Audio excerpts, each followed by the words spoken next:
En Motorland tenemos claro que la reparación y la remanufactura de motores eléctricos no es lo mismo. La reparación implica simplemente la sustitución del elemento estropeado o de la pieza estropeada, mientras que la remanufactura conlleva un reacondicionamiento completo del motor eléctrico en este caso, no solamente de la avería que presente, si tiene avería, sino también pues, una actualización y una mejora de elementos ya envejecidos o que puedan estar semidañados.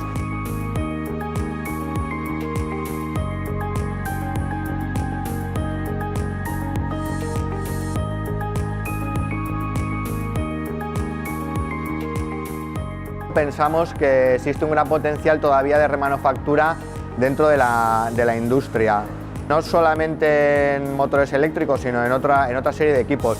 Si bien es cierto que algunos equipos, algunas máquinas son más propicios a ser remanufacturados que otros, en general sí creemos que hay un gran campo por explotar.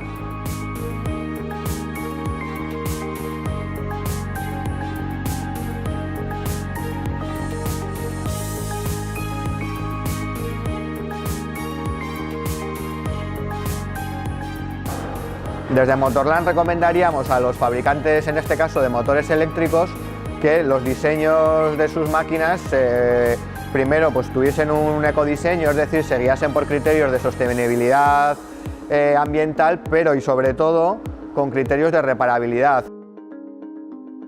It's time to close the circle. It's time to think circular.